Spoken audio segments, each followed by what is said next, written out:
based assessment on economic analysis of maize market in Kenya.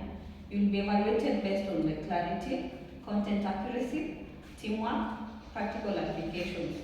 So if I may begin, Aisen. Thank you, Madam Vega. So our group were doing an in-depth analysis on the maize flour market in Kenya.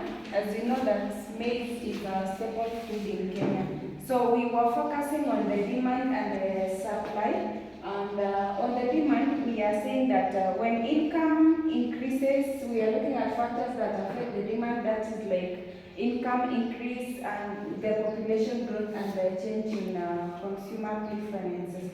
So in an illustration, we were using whereby when the income increases, there will be more purchases in the market, and this will cause a shift in the demand to the right. So, and we have illustrated on the chart here.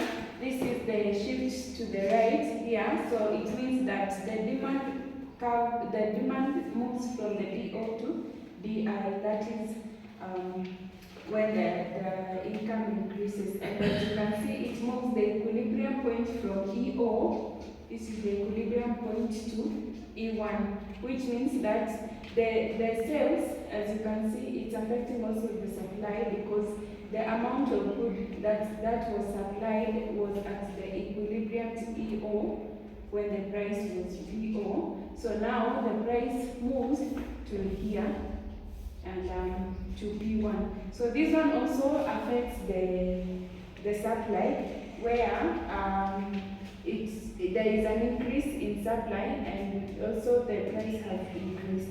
So looking at the supply side also, we are talking of, we were looking factors that affect supply, like the weather condition, the input cost, and the government subsidies. And we were using an example to illustrate that when there is unpredictable rainfall, it affects the harvest, and also poor roads can also lead to the post-harvest losses. So this is the demand and supply gap in the curve, the supply and demand. This is the supply and the demand curve, and we have illustrated. This is the quantity on the x-axis, and this is the price on the y-axis. So this is the quantity supplied, and this is the equilibrium point. We've seen that when a shift, when the demand curve shifts to the right, it causes the equilibrium to E1. So if it is also causing a shift to the left, it will cause the equilibrium point to come to at around this place, which is going to cause the equilibrium now at E2. So you can see here the supply, the amount of food supplied, it drops, and also the price drops. Okay, that is all that we have. Okay, Ilka. Thank you very much. So we were dealing with inflation, and we did a serious analysis as far as inflation is concerned. And first and foremost, inflation is the general increase in prices of commodities or goods and services, which lowers the purchasing power. So under inflation, considering the maize flour in Kenya, we observed since January, February, March, April, May, and June. This is June. And we observed that January, the maize flour was at 120. February, it increased by 20. It rose to 140. Then March, it went to 160. April, it was 180. Then May, 200. Then June, it's ranging at 220. So we can observe clearly that there has been an increase in prices of maize flour since January up to now, and it's now at 220. And this increase in the prices of maize flour in Kenya has a lot of effects. first we can look at the effect of the maize flour on the household, because considering the income of the household is just constant, so we observe that there is reduction in the purchasing of the maize flour because the income is constant, and also it has lowered the living standards of many households.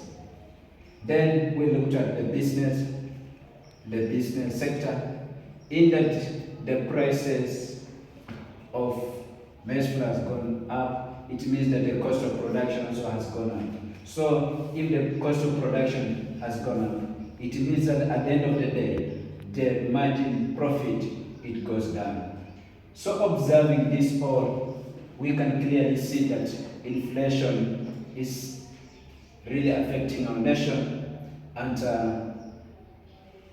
if it goes like this, it means that if this trend goes like this, because from January 20, and now it's June, we are ranging at 220.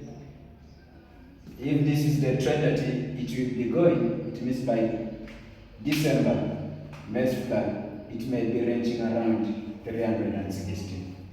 So we are leading with the country to do something about inflation, to ensure that the factors of production has been lowered down, subsidies, such things, so that to maintain the process of maize.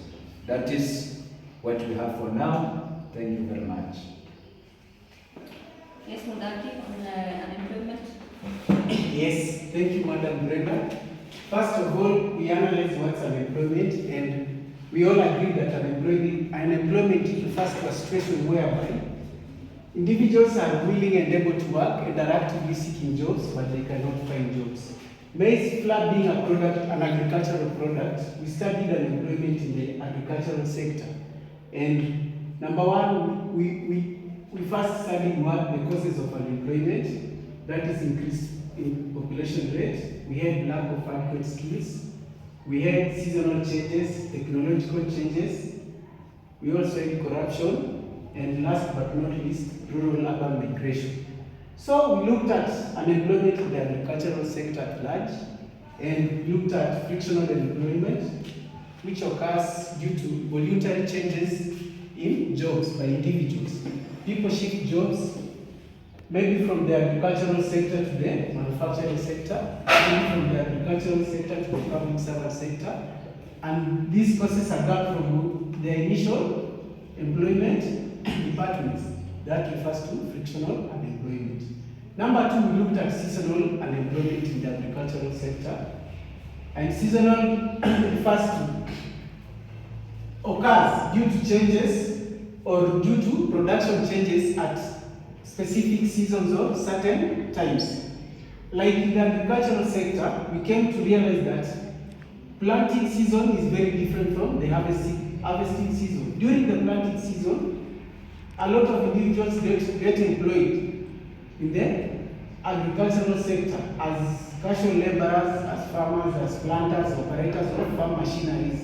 But after planting, after applying fertilizers, those guys are rendered unemployed because they have to wait for the harvesting season again to be recalled back to the farms to do manual jobs with regard to harvesting. So that was seasonal unemployment in the agricultural sector.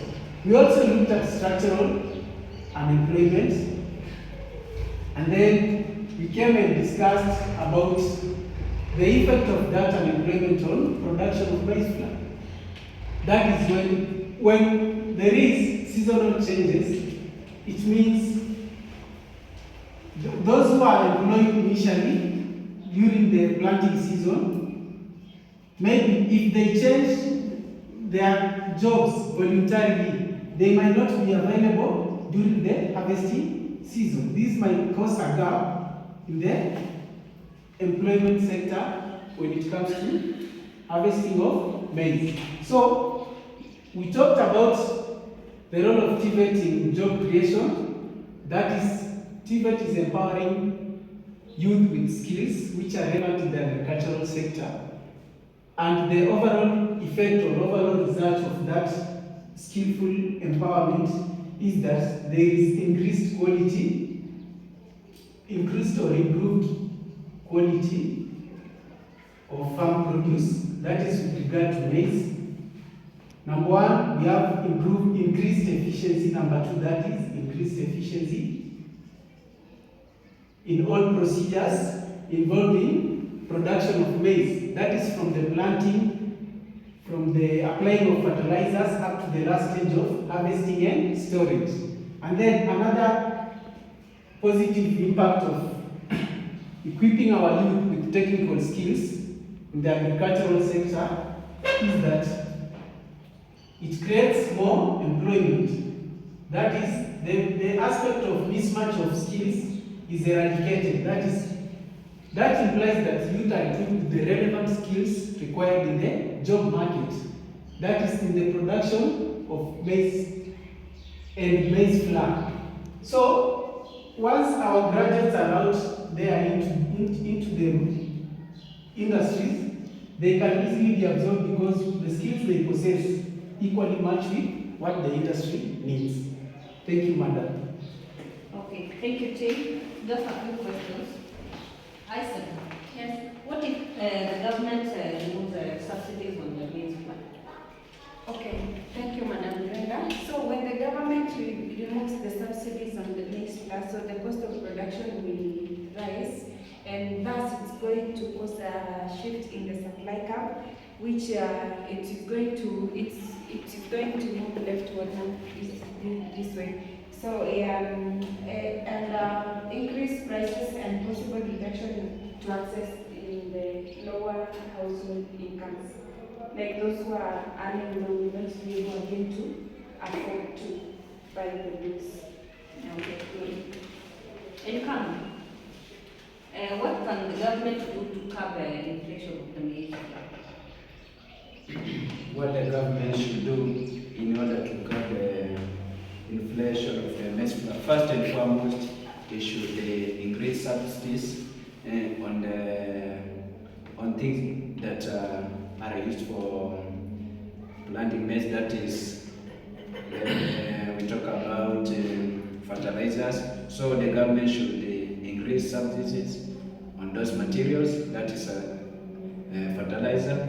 Then the government should reduce import duties on the maize flour. The maize that is being imported from outside the country, the government should reduce the import duties. Then lastly, the government should also ensure that the prices of the maize flour is maintained. That is through ensuring that yes. Thank you very much. Thank you. Paul, Yes. I see you touched on the role of TVET in solving unemployment, right? That should have been my question. Now, on to the verifier. Yes, I appreciate the clarity and data value. Okay, a question to Elikana. How did your team ensure collaboration during this project? So we had the discussion groups. Per week we had 2 meetings. That is what two discussions. That's how we ensure that each and every member involved in the discussion. So it was through the discussion and projects. Thank you. I confirm that this group collaborated effectively and the assessment has followed proper standards. Yeah, back to the... Excellent work, team. I commend your in-depth analysis, teamwork, and responses. Final results will be posted to you next week. So thank you. Thank you, Madam. Thank you. Have a great day. Thank you.